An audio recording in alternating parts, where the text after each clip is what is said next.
Movie start होती है और एक होटल रूम में हम एक ओल्ड आदमी और एक यंग लड़की को इंटीमेट होते हुए देखते हैं। हमें पता चलता है कि वो आदमी एस्ट्रोफिजिक्स का प्रोफेसर है और उसका नाम है एड। वो लड़की उसकी पीएचडी की स्टूडेंट थी जिसका नाम था एमी। एमी और एड ये दोनों टीचर स्टूडेंट थे। उनके एज में बहुत ज्यादा गैप था पर फिर भी एक दूसरे से वो बहुत प्यार करते थे। एड फिर अपने काम से चला जाता है। एमी को उसके नेक्स्ट एस्ट्रोफिजिक्स के कॉन्फ्रेंस में मिलने की उससे बात करता है। अब हमें एमी के बारे में इसके बाद नेक्स्ट सीन में हमें एमी के बारे में बताया जाता है। हमें पता चलता है कि एमी एक्स्ट्रा अर्न करने के लिए मूवीज और टीवी शो में स्टंट वुमन का काम करती है जो काफी रिस्की था। एमी को पसंद था और इसे छोड़ने नहीं वाली थी। अब हमें 6 ईयर पहले का सीन दिखाया जाता है जिसमें हम एड को एमी से वीडियो कॉल पर बात करते हुए देख सकते हैं। एमी को एस्ट्रोफिजिक्स पढ़ा रहा था लेकिन एमी को एड का बोलने का तरीका, बात करने का स्टाइल बहुत अच्छा लगता है तो धीरे धीरे उससे प्यार में पड़ जाती है। स्लोली एड भी उससे प्यार करने लग गया था। आगे जाकर फाइनली धीरे धीरे वो रिलेशनशिप में आ जाते हैं। एड ऑलरेडी मैरिड था, उसका एक बेटा और उसकी बेटी भी थी लेकिन फिर भी वो एमी को प्यार करता है। अब ऐसे ही दोनों की रिलेशनशिप काफी समय तक चलती है, इसमें कोई भी प्रॉब्लम नहीं आती। अचानक से एक दिन एड गायब हो जाता है। एक दिन एमी उसे कॉल करती है और एड उसका कॉल नहीं उठाता और बदले में उसे मैसेज भेजता है। इसके बाद फिर एमी के घर पर एक पार्सल आया जिसमें फ्लावर्स और एक डीवीडी थी। इसे प्ले करने के बाद एड का इसमें उसे वीडियो मिला। एड ने एमी के लिए एक मैसेज छोड़ा था।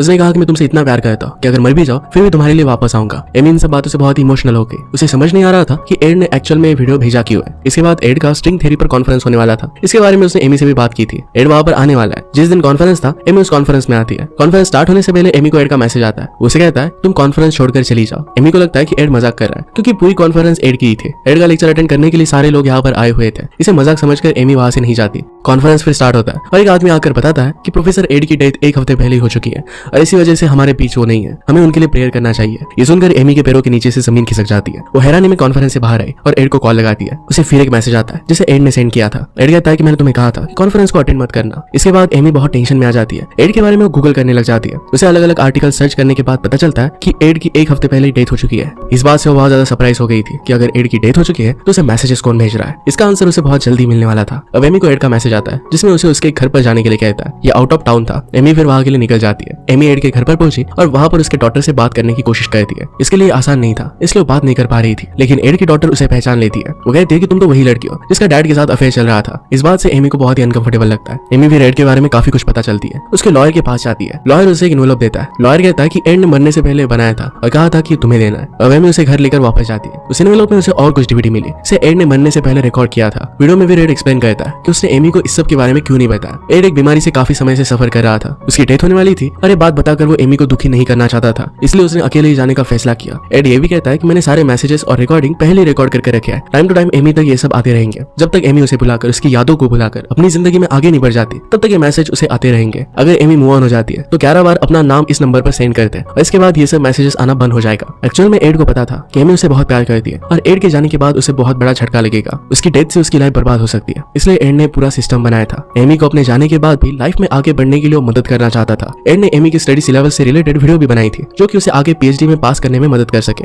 एमी उसकी सारी बातें सुनती है पर उसे कुछ फर्क नहीं पड़ता। एड की यादों में वो डिप्रेस रहने लग गई। वो ऐसे स्टंट करने लग गए जिससे उसकी जान को खतरा था जैसे कि स्कल्पचर मॉडलिंग। इस वर्क में सफोकेशन के काफी चांसेस थे। एमी को एड के काफी मैसेजेस आते हैं इससे उसे लगता है कि एड कहीं नहीं गया है। अब एक दिन एमी उसी होटल में जाती है जहाँ पर वो और एड मिला करते थे। वहाँ की वेट्रेस एमी को एक लेटर देती है। इसमें एड का मैसेज था। उसे एक पार्सल भी मिला जिसमें एड का टी शर्ट था। टी शर्ट को पहनकर एमी उसी रूम में एड को याद करके सो जाती है। धीरे धीरे एमी अपने लाइफ में अच्छा करने लग गई थी। एक दिन उसे फिर से एक मैसेज मिला जिसमें एड एमी को एक जगह जाने के लिए कहता है। वहाँ एक एनवेलप में एड का मैसेज था। इसमें वो एमी को एक पूरा घर गिफ्ट कर देता है। उसे उसी घर पर जाने के लिए कहता है। अब एमी वहाँ पर गई। एक आदमी एमी को इस घर के पास के नदी पर लेकर जाता है। एमी को कहता है कि एड उसकी बातें किया करता था। एड से मिलने के लिए काफी लोग आते थे लेकिन वो ज्यादा अकेला रहना पसंद करता था। फाइनली एमी उस घर पर पहुंच जाती है जिसे एड ने अब उसे दे दिया था। आज एड का बर्थडे था और वहाँ पर पहुंचकर एमी को एक लैपटॉप मिलता है जिसमें वही रखी हुई डीवीडी डालती है। इसमें एड का और एक मैसेज था। एड वीडियो की स्टार्टिंग में एमी को कहता है तुम्हें याद होगा कि आज मेरा बर्थडे है, ये लैपटॉप मैं तुम्हें गिफ्ट करता हूँ। एड उसे एक कैफे में जाने के लिए कहता है जहाँ वो इसका बर्थडे सेलिब्रेट कर सकती है। एड एंड में उसे ये भी कहता है कि मैं चाहता हूँ कि तुम लाइफ में आगे बढ़ सको। जब तुम्हें लगे कि तुम आगे बढ़ चुके हो तब अपने नाम से 11 बार इसी नंबर पर मैसेज कर देना। एमी उस कैफे में जाती है जहाँ पर एड ने उसे जाने के लिए कहा था। कैफे का ओनर एमी को बहुत अच्छे से ट्रीट करता है जैसे उसे जानता हो। उसे ऑलरेडी पता था कि एमी वहाँ पर आने वाली है। वहाँ पर एमी एड के बारे में कैफे ओनर से बहुत सारी बातें सुनती है। इसमें उसे पता चलता है कि एड ने अपनी आखिरी टाइम में यही बैठकर बहुत सारे लेटर्स लिखे थे। काफी सारे वीडियोस रिकॉर्ड की थी। यही लेटर्स और वीडियोस आज एमी को मिल रहे हैं। एड में उसे एक लेटर देता है जिसमें लिखा होता है कि मैंने अभी एक माउंटेन और रिवर को देखा जिसका रिफ्लेक्शन बिल्कुल तुम्हारे चेहरे जैसा था। तुम्हें भी ये देखने के लिए जाना चाहिए। हमें पढ़ने के बाद एमी कैफे से उस नदी के पास जाती है। एक औरत वहाँ पर एमी को हक करती है और नदी के किनारे पर बैठने के लिए कहती है। एमी वहाँ पर बैठी हुई थी और माउंटेन का रिफ्लेक्शन नदी पर गिर रहा था। इस रिफ्लेक्शन में एक लड़की की तस्वीर बन रही थी। ये देखकर एमी बहुत खुश हो जाती है कि एड को वो दिख रही थी। वो एक्साइटमेंट में एड को ऐसा मैसेज कर बताने लगती है पर फिर उसे रियलाइज होता है कि एड अब उसके साथ नहीं है। इस बात से वो बहुत दुखी हो जाती है। एमी घर पर आई तो एड का एक दूसरा पार्सल उसे मिलता है। इसमें उसे और एक डीवीडी मिली। एमी उसे प्ले करके देखती है। वीडियो में एड ने एमी को कहा था कि मुझे तुम्हारा एक सीक्रेट पता है। ये सीक्रेट तुमने मुझे कभी भी बताया नहीं था। एड ने कहा कि मुझे पता है कि तुम्हारे डैड की डेथ एक एक्सीडेंट में हो गई थी, इस चीज के लिए तुम खुद को जिम्मेदार मानती हो, इसी गिल्ट की वजह से तुमने अपनी मॉम को भी अपने दूर कर दिया है, तुम उससे बात भी नहीं करती। ये सारी चीजें एड ने मरने से पहले एमी के मॉम से जानी थी। एड एमी को कहता है कि तुम्हें इन सब बातों का गिल्ट नहीं रखना चाहिए, अपने मॉम से जाकर बात करनी चाहिए। ये मैसेज सुनकर एमी को बहुत गुस्सा आ जाता है क्योंकि अपने मॉम के साथ उसका झगड़ा हुआ था। इसी गुस्से में डीवीडी को लैपटॉप से निकालकर बॉन फायर में डाल देती है। एमी ऐसा कर ऊपर के रूम में चली गई, लेकिन तब उसे रियलाइज होता है कि उसने गलत किया। उसे एड की बहुत याद आती है और वो डीवीडी जलते हुए आग से निकाल देती है, लेकिन फिर भी वो खराब हो चुकी थी। इससे और एक बड़ी गलती एमी ने कर दी थी। उसने गुस्से में 11 बार अपना नाम टाइप कर एड को मैसेज सेंड कर दिया था। अब उसे एड का कोई भी मैसेज नहीं आएगा। इस बात से वो बहुत दुखी हो जाती है। अब अगले दिन तक एमी को एड का कोई मैसेज नहीं आता। अब नेक्स्ट डे भी एड का उसे कोई भी मैसेज नहीं आता। इस बात से वो समझ जाती है कि उसने बहुत बड़ी गलती कर दी। वो इस जले हुए डैमेज डीवीडी को रिपेयर करवाती है, बट फिर भी वो पूरी तरीके से ठीक नहीं होती। अब एमी एक कन्फेशन रिकॉर्ड करती है जिसमें हमें पता चलता है कि एमी और उसके डैड एक दिन कहीं जा रहे थे। तब एमी ड्राइव कर रही थी। जब एक्सीडेंट हुआ तो एमी कार से बाहर आ गई और उसके डैड कार में रह गए। एक्सीडेंट में फिर उनकी डेथ हो गई थी। इसी चीज की वजह से वो खुद को गिल्टी मानती है। अब एमी एड को एड के नाम से 11 बार मैसेज भेजती है ताकि वो वीडियोस और मैसेजेस उसके पास फिर से वापस आ सके, लेकिन ऐसा नहीं होता। अब एमी एड की डॉटर से मिलने के लिए जाती है जो एमी को पसंद नहीं करती थी। इसका रीजन एमी को लगता था कि शायद एड अपनी डॉटर को टाइम नहीं दे पा रहा था, वो टाइम एमी के साथ स्पेंड करता था और इसी वजह से शायद एड की डॉटर उससे नाराज होगी। इस पर एड की डॉटर से कहती कि ऐसा नहीं था, हमारे फादर हम दोनों ब्रदर सिस्टर से उतना ही प्यार करते थे जितना वो तुमसे करते थे। अब एमी एक डिलीवरी एजेंसी के पास जाती है, उनसे पूछती है क्या एड के नाम से कोई मेरे लिए पार्सल आया है। इस पर वो लोग हाँ कहते हैं, पर उन्होंने कहा कि अब तक वो पार्सल डिलीवर करने का हमारे पास ऑर्डर नहीं आया। एमी फिर समझ जाती है कि ऑर्डर एड का लॉयर ही उन्हें दे रहा है। एमी इसके बाद लॉयर से मिलने के लिए जाती है, उससे आगे आने वाले सारे पार्सल और लेटर्स को देने के लिए कहती है। लॉयर इसके लिए मना कर देता है क्योंकि एड ने उसे स्ट्रिक्ट ऑर्डर दिए थे।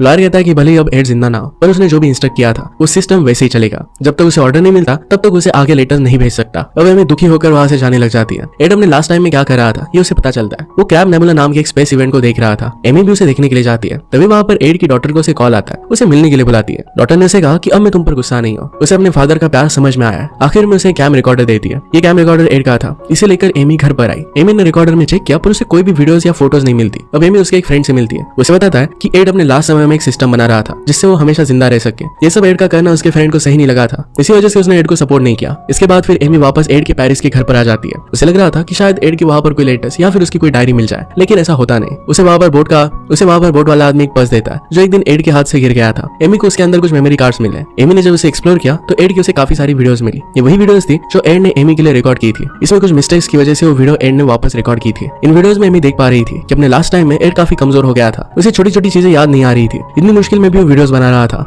इस चीज को देखकर एमी रोने लग जाती है। एमी को रियलाइज होता है कि एड जो चाहता था वही उसे करना चाहिए, अपनी लाइफ में मूव ऑन होना चाहिए। एमी फिर अपने मॉम से काफी सालों बाद मिलती है। वो अपने स्टंट का काम भी फिर से करने लग गई जिससे उसे खुशी मिलती थी।